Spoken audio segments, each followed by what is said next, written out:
नमस्कार मेरे प्यारे मित्रों, स्वागत करते हैं एक बार फिर से हम आपके अपने YouTube चैनल सीयूटी रैंकर्स में। उम्मीद करते हैं आप सभी लोग बहुत अच्छे होंगे और आप लोग की जो तैयारी है वो और भी अच्छे तरीके से हो रही है। तो आप लोग अपनी तैयारी को बिना रोके आप लोग कंटिन्यू करते रहिए जो सिलेबस बताया गया है, क्योंकि आप लोग का जो एग्जामिनेशन है वह अनाउंस हो गया है। एग्जामिनेशन डेट यानी 1 से लेकर 10 जून के बीच में आप लोग का एग्जामिनेशन होगा। तो उसके लिए आप लोग अभी से प्रिपरेशन स्टार्ट कर दीजिए, क्योंकि फाइट बहुत ज्यादा है आपका सीयूटी बीएड के लिए, चाहे आप बीएचयू बीएड करिए या फिर टीयू बीएड करिए या फिर किसी के लिए। तो आज हम लोग का जो सेशन हो रहा है वह समास का होगा और समास का आज हमारा लास्ट सेशन है। और अगर कुल मिलाकर देखें तो हिंदी का 15वां हम लोग यहाँ पर क्लास करने वाले हैं।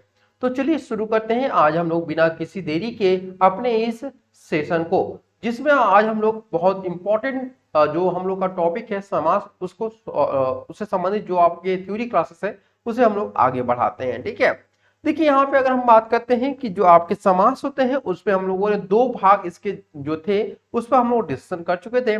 आज हम लोग जो बात करने वाले हैं वह द्वंद्व समास के बारे में बात करेंगे। ठीक है, किसके बारे में? आज हम लोग द्वंद्व समास के बारे में बात करेंगे। पहला यहाँ पे देखिए द्वंद्व का अर्थ क्या होता है, पहले ये समझ लीजिए। देखिए द्वंद्व का जो अर्थ होता है वह जोड़ा होता है। क्या होता है आपका? जोड़ा, या फिर यूं कह सकते हैं आप इसे युग्म कह सकते हैं। ठीक है, तो ये आपका यह शाब्दिक अर्थ होता है। अब यहाँ पे मैं बताऊंगा आप लोग को परिभाषा। देखिए परिभाषा क्या होगा, जब भी आपसे कोई पूछे कि परिभाषा क्या होता है, तो देखिए जिस समास के दोनों पद, ठीक है, जिस समास के दोनों पद क्या होते हैं? प्रधान होते हैं, उसे हम लोग क्या बोलते हैं? द्वंद्व समास बोलते हैं। दोनों पद का यहाँ पर मतलब है आपका पूर्व पद और उत्तर पद से है। क्या है आपका? पूर्व पद और उत्तर पद, ये दोनों है। अब यहाँ पे एक और चीज मैं बताना चाहूंगा आप लोग को कि जब समास विग्रह करते हैं तब उसमें 2 पदों के बीच में कुछ वर्ड आते हैं जो बहुत इंपॉर्टेंट है जो आप लोग के लिए, तो उसे हम लोग देख लेते हैं। तो जब भी हम समास विग्रह करेंगे तो उनमें 2 पदों के बीच में कुछ शब्द आते हैं और वे शब्द हैं मुख्यतः आपके और लगे रहते हैं। ठीक है, और या फिर आपका या लगा रहता है, या फिर अथवा लगा रहता है। ठीक है, या तथा लगा रहता है। ये ऐसे 4 शब्द हैं जो कि समास विग्रह करने पर द्वंद्व में लगाए जाते हैं। जैसे अगर हम बात करते हैं, यहां पर मैंने बोल दिया देश विदेश। ठीक है, देश विदेश, तो ये आपका द्वंद्व समास है। लेकिन अगर हम इसका समास विग्रह करेंगे इसका, तो ये आपका हो जाएगा देश और विदेश। ठीक है, देश और विदेश, ये इसका समास विग्रह हो जाएगा। तो उम्मीद करते हैं यहां तक समझ गए होंगे कि जब भी हम समास विग्रह करते हैं द्वंद्व समास का, तो उनमें 2 शब्दों के बीच में और, या, अथवा, तथा लगा रहता है आप लोग का। ठीक है, चलिए अब हम लोग आगे बढ़ते हैं। अब हम बात करते हैं द्वंद्व समास के प्रकार के बारे में, यानी उनके जो भेद हैं वह क्या होते हैं। देखिए जो द्वंद्व समास है इसके 3 भेद होते हैं। पहला जो होता है वह इतरेत्तर समास, दूसरा आपका समाहार, उसके बाद आपका वैकल्पिक होता है। ठीक है, तो पहले हम समझते हैं कि आपका जो इतरेत्तर समास है वह क्या होता है। ठीक है, क्योंकि ये बहुत ही इंपॉर्टेंट आप लोग के लिए है द्वंद्व समास के अंतर्गत अगर हम बात करें तो। अब यहाँ पे देखिए सबसे पहले अगर देखते हैं कि इतरेत्तर क्या होता है। जिस समास में सभी पदों के बीच में और, जिस समास में सभी पदों के बीच में और तथा का लोप होता है। ठीक है, तथा का लोप होता है। किसका क्या होता है भाई? लोप होता है। उसी को हम लोग इतरेत्तर समास के नाम से जानते हैं। ठीक है, यहां पे ध्यान रखें कि इस समास में दोनों पद प्रधान होने के साथ साथ अपना अलग अस्तित्व भी बनाए रहते हैं, इसलिए इसे हम लोग इतरेत्तर द्वंद्व समास के नाम से भी जानते हैं। ठीक है, जैसा अभी मैंने ऊपर बताया देश विदेश, या फिर आप लोग कह सकते हैं हरिशंकर, लोटा डोरी, ये सभी आपके इतरेत्तर समास के उदाहरण हैं। अब बात करते हैं समाहार के बारे में। समाहार क्या होता है? देखिए समाहार शब्द का अर्थ होता है समूह। ठीक है, इसका जो अर्थ होता है वह होता है आपका समूह। तो यहाँ पे ध्यान रखिएगा कि जिस द्वंद्व समास से उसके पदों के अर्थ के सिवा उसी प्रकार का और भी अर्थ सूचित हो उसे हम लोग समाहार द्वंद्व समास कहते हैं। देखिए समाहार द्वंद्व में दोनों पदों के अतिरिक्त अन्य पद भी आपके छिपे रहते हैं, ये आप लोग ध्यान रखिएगा। ठीक है, अब बात करते हैं, जैसे अगर हम बात करें यहाँ पर कि जो समाहार है उसका क्या होता है। एग्जाम्पल अगर हम देखेंगे तो साग पात। ठीक है, आप देख सकते हैं साग पात। यहाँ पे आप देखेंगे कि साग पात आदि, इसमें आपका और या फिर तथा नहीं लगता है। साग और या पात या फिर साग तथा पात ये नहीं लगा होगा, बल्कि संधि विग्रह समास विग्रह करेंगे तो भी आपका यही रहेगा साग पात, इसमें और तथा नहीं लगाया जाता है। ठीक है। तीसरा जो है आपका वैकल्पिक समास है, यानी कि जब दो पद या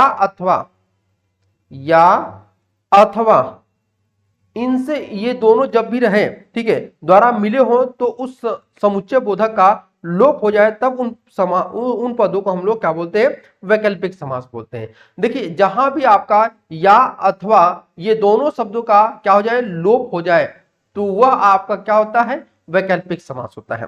ठीक है। जैसे अगर हम बात करते हैं, कोई एग्जाम्पल लेते हैं वैकल्पिक समास का, मान लेते हैं छोटा बड़ा, ठीक है, छोटा और बड़ा, तो यहां पे आपका क्या होगा, वैकल्पिक होगा, छोटा या बड़ा, छोटा अथवा बड़ा, इस प्रकार से हम लोग कर सकते हैं। ठीक है। चलिए अब आते हैं द्विगु समास पर। द्विगु समास क्या होता है भाई, इसे हम लोग समझ लेते हैं। देखिए द्विगु का मतलब क्या होता है कि जिस समास का प्रथम पद संख्यावाची हो, यानी इसका जो पहला पद होता है, पहला पद वह क्या होता है आपका संख्यावाचक होता है। ठीक है, क्या होता है, संख्या। और दूसरा जो पद होता है, ठीक है, दूसरा जो पद होता है इसका, वह आपका संज्ञा होता है। ठीक है। तो जहां भी आपको दिखे, जिस भी शब्द में आपका पहला पद संज्ञा और दूसरा पद पहला पद संख्या और दूसरा पद संज्ञा हो, तो वह आपका क्या होता है, द्विगु समास होता है। जैसे अगर हम बात करते हैं, किसी भी एक एग्जांपल लेते हैं, मान लेते हैं नवरत्न। ठीक है, नवरत्न, तो ये देखिए यहाँ पे नवरत्न, तो नौ यहाँ पे इसका मतलब क्या होगा, अगर हम समास वगैरह करेंगे तो इसका होगा मतलब नौ रत्नों का समूह, नौ रत्नों का समूह। ठीक है, तो ये इसका मतलब होगा। तो इस प्रकार से हम कह सकते हैं कि पहला जो पद इसका है नौ, यह आपका क्या है, पहला पद संख्या है, और दूसरा पद यहाँ पे क्या है, रत्न, यह आपका संज्ञा है, इसलिए यह आपका क्या हो जाएगा, द्विगु समास हो जाएगा। उसी प्रकार से अगर हम देखेंगे यहाँ पर त्रिभुज को, त्रिभुज, तो ये देखिएगा आप लोग कि पहला जो पद यहाँ पर है त्रि, वह आपका संख्या है, और दूसरा जो पद है भुज, वह आपका संज्ञा, इसलिए यहाँ पर आपका द्विगु समास होगा। ठीक है, यहां तक समझ में आया आप लोगों को। एक बात ध्यान रखिएगा, इसमें बहुत सारी चीजें रहती हैं। देखिए जो आपका कुछ ऐसे समास होते हैं जो कि आपके द्विगु भी होते हैं। ठीक है, क्या होते हैं आपके, द्विगु भी और आपके बहुब्रीहि होते हैं। जैसे अगर हम चतुर्भुज को देख लें, ठीक है, चतुर्भुज अगर देखेंगे यहाँ पर चतुर्भुज, तो ये आपका क्या है, ये आपका द्विगु भी है और साथ ही साथ ये आपका बहुब्रीहि भी है। ठीक है, क्या है आपका, बहुब्रीहि। अब यहां पे ध्यान रखिएगा कि यह आपका मतलब मान लेते हैं कि यह उस स्थिति में आपका बहुब्रीहि होगा जब आपका इसमें क्या है, किसी तीसरे पर्सन के बारे में हम लोग डिनोट करें। लेकिन अगर हम यहाँ पे देखेंगे चतुर, तो ये आपका पहला जो पद है वो आपका अंक है, और भुज जो है आपका संज्ञा, इसलिए यह भी आपका क्या हो जाएगा, वह द्विगु समास हो जाएगा। ठीक है। चलिए अब आते हैं बहुब्रीहि समास के बारे में। बहुब्रीहि समास क्या होता है कि जिस समास का पहला पद और दूसरा पद दोनों प्रधान न होते हैं, यानी कि पहला पद, पहला एंड दूसरा पद, ठीक है, दूसरा पद दोनों ही क्या हो भाई, आपके प्रधान न हो। ठीक है, क्या हो, प्रधान न हो, दोनों पद प्रधान न होता हो, ठीक है, तब वह क्या हो जाएगा आपका, यहां पर बहुब्रीहि समास हो जाएगा। ठीक है, यानी कि इसमें जब पहला और दूसरा पद प्रधान नहीं होता है, तो इसमें आपका जो तीसरा पद होता है वह आपका क्या हो जाता है, वह आपका प्रधान हो जाता है। ठीक है, इसमें तीसरा पद जो होता है वह भाई आपका प्रधान होता है, न कि आपका पहला और दूसरा पद होता है। ठीक है, जैसे अगर हम एग्जांपल के थ्रू इसको समझना चाहें, तो आपका यहाँ पर पहला दिया हुआ है लंबोदर। ठीक है, लंबोदर, न इसमें देखिए पहला पद आपका कह सकते हैं कि प्रधान है, और न ही आपका दूसरा पद। इसमें कहा गया है कि लंबोदर, यानी कि लंबा है उदर, लंबा है उदर जिसका, तो किसका लंबा उदर होता है भाई, तो गणेश जी का होता है, तो यहां पे आपका गणेश हो जाएगा। ठीक है, तो ये आपका तीसरा पद क्या हो गया, प्रधान हो गया। ठीक उसी प्रकार से हम देखेंगे त्रिवेणी। ठीक है, क्या देखेंगे, त्रिवेणी, तो त्रिवेणी में आप देखिए यहां पर आपको क्या देखने को मिल रहा है, तीन वेणियों का जहां मिलती हैं, जहां तीन वेणियां मिलती हैं। ठीक है, तीन वेणियां आपकी मिलती हैं, उसी को हम लोग क्या बोलते हैं, त्रिवेणी बोलते हैं। तो इस प्रकार से हम लोगों ने लगभग सभी जो आप लोग के टॉपिक थे उनको हम लोगों ने हल किया है। अब इसके बाद आप लोग का जो सेशन है समास का, वह आपका यहीं पे समाप्त होता है। इसमें हम लोगों ने बहुब्रीहि समास पढ़ा, द्विगु समास पढ़ा, द्वंद्व समास पढ़ा, ये सभी के बारे में हम लोगों ने पढ़ा। तो आज हम लोग समास का जो चैप्टर है वो आप लोगों का खत्म होता है। और अभी तक हम बात करते हैं कौन कौन सा चैप्टर आप लोगों का खत्म हुआ, तो वो आपका वर्णमाला खत्म हो चुका है, ठीक है। इसके अलावा आप लोग का यहाँ पर विराम चिन्ह खत्म हो चुका है, ठीक है, विराम चिन्ह। और इसके अलावा आप लोग का संधि, साथ ही आपका समास, ये आपके 4 खत्म हो गए, ठीक है। ये चारों की ही मैंने आप लोग को थ्योरी क्लास ले लिया है। आप लोग जरूर इन 4 क्लासेस को प्लेलिस्ट में आप लोग देख सकते हैं, ठीक है। तो आज के लिए इतना ही, फिर मिलते हैं अगले वीडियो में, अगली क्लास में। तब तक के लिए धन्यवाद। Thank you so much for watching this video.